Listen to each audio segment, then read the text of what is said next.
कुंद कुंद कहान भक्ति पाठशाला प्रस्तुत करते हैं आचार्य पद्मनंदी मुनिराज द्वारा रचित अर्थ सहित यति भावनाष्टक।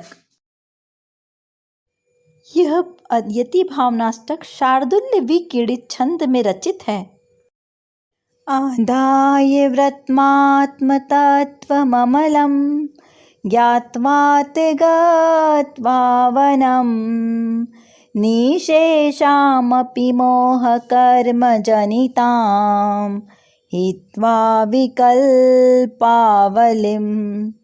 ये तिष्ठन्ति मरोच्चितचलेक् तत्त्वप्रमोदं गताः निष्कम्पा गिरिवर्जयन्ति मुनयस्ते सर्वसंगोर्जिता।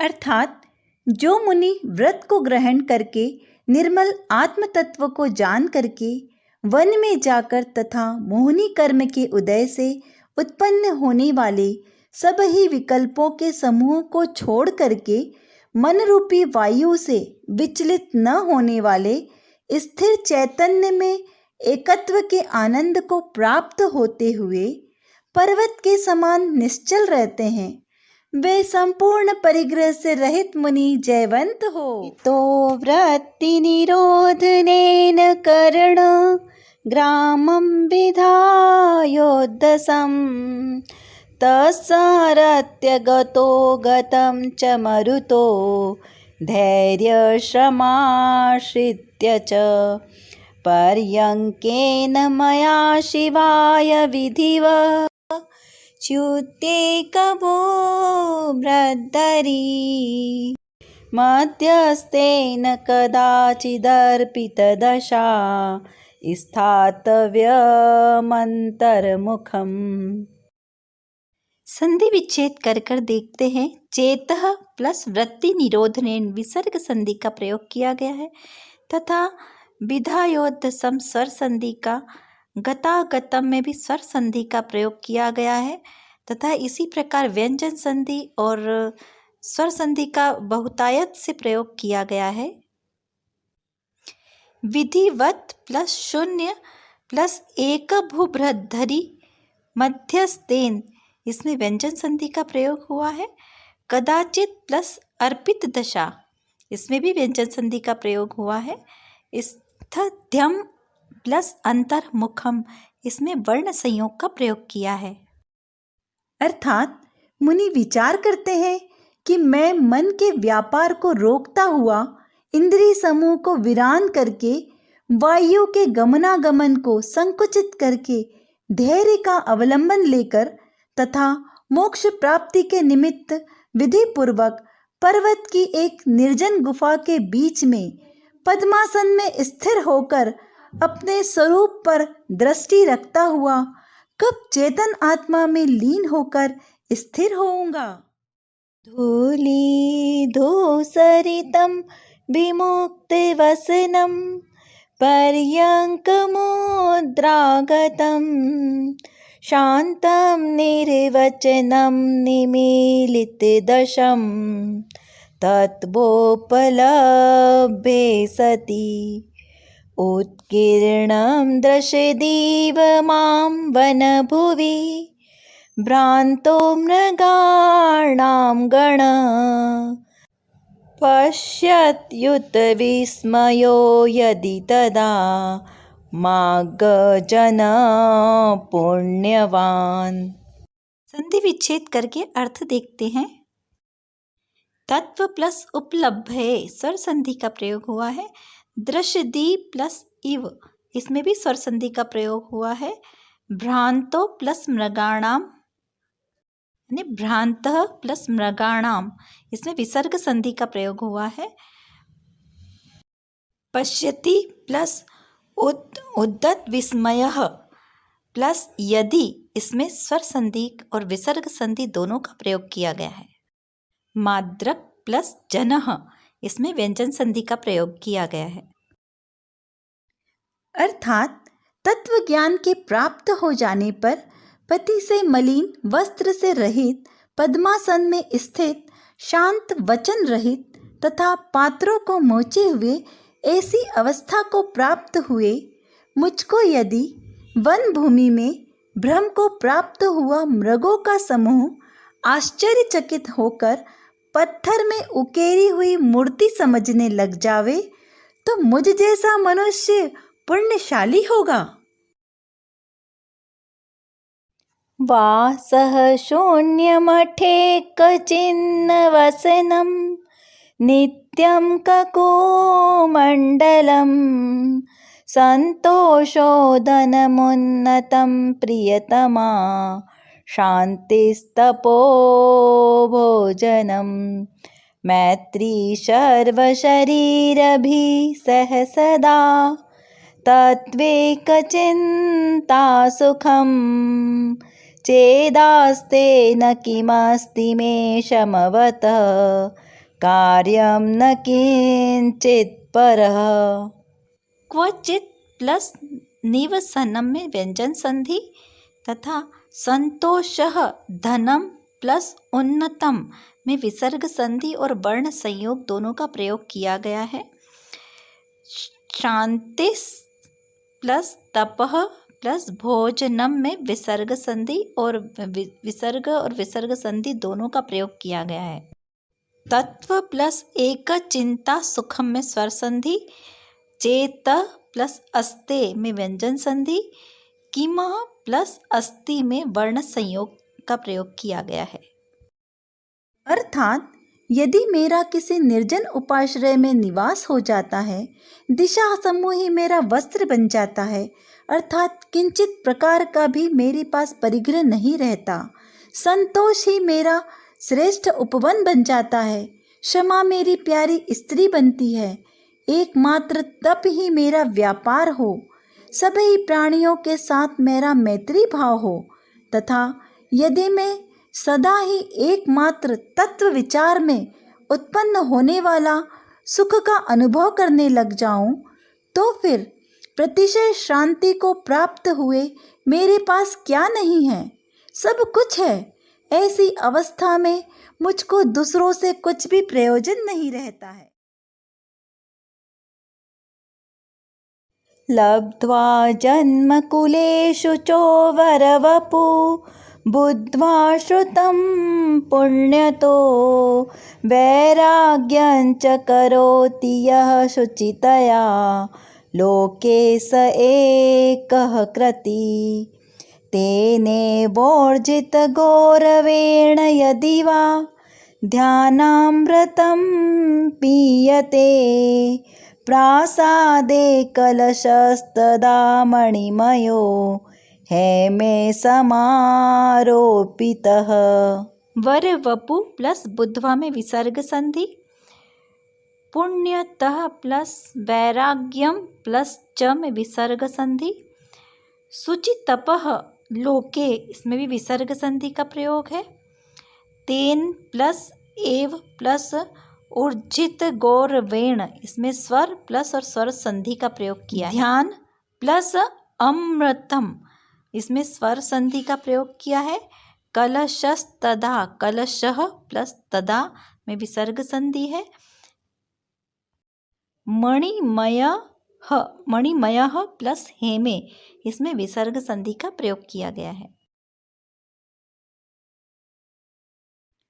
अर्थात लोक में जो मनुष्य पुण्य के प्रभाव से उत्तम कुल में जन्म लेकर उत्तम शरीर को पाकर और आगम को जान करके राज्य को प्राप्त होता हुआ निर्मल तप करता है, वह अनुपम पुण्यशाली है। वही मनुष्य यदि प्रतिष्ठा के मोह में आदर सत्कार के भाव को छोड़कर ध्यान रूप अमृत का पान करता है, तो समझना चाहिए कि उससे स्वर्णमय प्रसाद के ऊपर मणिमय कलश को स्थापित कर दिया है। ग्रीष्मे भूधरमस्तिकाश्रितशिलां मूलं तरो प्रावृषि प्रोद्भूते शिशिरे चतुष्पदपदं प्राप्तः स्थितिः कुर्वते ये तेषां यमिनां यथोक्तपसा ध्यानप्रशान्तात्मना मार्गे सञ्चरतो मम प्रशमिनः कालः कदा यास्यति। भूधर्मस्तक प्लस आश्रित शिलाम, इसमें स्वर संधि का प्रयोग किया गया है। यथा प्लस उक्त तपसाम, इसमें स्वर संधि का प्रयोग किया गया है। ध्यान प्रशांत प्लस आत्मनाम, इसमें स्वर संधि का प्रयोग किया गया है। तथा संचरतः प्लस मम, इसमें विसर्ग संधि का प्रयोग किया गया है। सामान्य अर्थ देखते हैं। अर्थात जो साधु ग्रीष्म ऋतु में पर्वत के शिखर के ऊपर स्थित शिला के ऊपर, वर्षा ऋतु में वृक्ष के मूल में तथा शीत ऋतु के प्राप्त होने पर चौरस्ते में स्थान को प्राप्त करके ध्यान में स्थित होते हैं, जो आगमोक्त अंशनादिक तप का आचरण करते हैं और जिन्होंने ध्यान के द्वारा अपनी आत्मा को प्रतिशय शांत कर लिया है, उनके मार्ग में प्रवृत्त होते हुए मेरा काल प्रत्यंत शांति को कब प्राप्ति करेगा। भेद ज्ञान विशेष संहत मनोवृत्ति समाधि परो जायेताद्भुत धाम धन्य शमिनाम केषाञ्चिदत्राचलः वज्रे मूर्धन्यपतस्यपि त्रिभुवने वह्निप्रदीप्ते अपि वायेषां नो विकृतिर्मनगपि भवेत् प्राणेषु नश्यस्वपि। प्रत्येक शब्दों के संधि विच्छेद के साथ इसका अर्थ देखते हैं। परह प्लस जायेत प्लस अद्भुत धान्य धन्य शमिनाम, इसमें विसर्ग संधि का प्रयोग किया गया है। केदाचित प्लस अत्र प्लस अचलह, इसमें व्यंजन संधि और स्वर संधि का प्रयोग है। पतति प्लस अपि में स्वर संधि का प्रयोग किया गया। दीप्ते अपि वह्नि प्रदीप्ते प्लस अपि, इसमें स्वर संधि का प्रयोग किया है। नह प्लस विकृति प्लस मनांक प्लस अपि, इसमें विसर्ग संधि का प्रयोग किया गया। नश्यसु प्लस अपि में भी स्वर संधि का प्रयोग किया गया। अब हम इसका सामान्य अर्थ देखते हैं।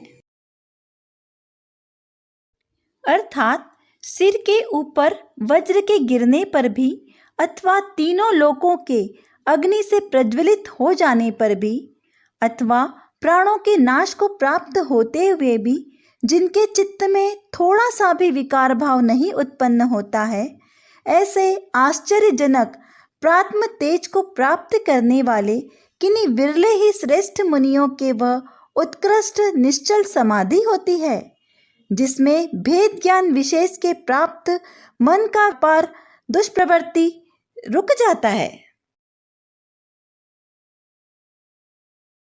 अन्तस्तत्त्वमुपाधिवर्जितमहं व्यापारवाच्यं परं ज्योतिर्येयः कलितं श्रुतं च यतिभिस्ते सन्तु न शान्तये येषां तत्सदनं तदेव शयनं तत्सम्पदस्तत्सुखं तद्वृत्तिस्तदपि प्रियं तदखिल श्रेष्ठार्थसंसाधकम्। अंतः प्लस तत्वम प्लस उपाधि वर्जितम प्लस अहम, इसमें विसर्ग संधि और वर्ण संयोग का प्रयोग किया गया है। ज्योतिः प्लस ये, इसमें विसर्ग संधि का प्रयोग किया गया है। यति भी प्लस ते, विसर्ग संधि का प्रयोग किया गया है। तत् प्लस एव में व्यंजन संधि का प्रयोग है। तत्सदनः प्लस तत्सुखम, इसमें विसर्ग संधि है। तत् प्लस वृत्तिः प्लस तत् प्लस अपि, इसमें व्यंजन संधि, विसर्ग संधि और व्यंजन दोनों का प्रयोग किया गया है। तत् प्लस अखिल श्रेष्ठ प्लस अर्थ संसाधकम, इसमें व्यंजन संधि का प्रयोग किया गया। अब सामान्य अर्थ, अर्थात जिन मुनियों ने बाह्य अभ्यंतर परिग्रह से रहित और अरहम शब्द के द्वारा कहे जाने वाले उत्कृष्ट ज्योति स्वरूप अंतस्तत्व अर्थात अंतर आत्मा के स्वरूप को जान लिया है तथा उसी का आश्रय भी किया है, एवं जिन मुनियों का वही आत्म तत्व भवन, वही शैया है, वही संपत्ति है, वही सुख है, वही व्यापार है, वही प्यार है और वही समस्त श्रेष्ठ है, ऐसे पदार्थों को सिद्ध करने वाला वे मुनि ही शांति को प्राप्त करते हैं।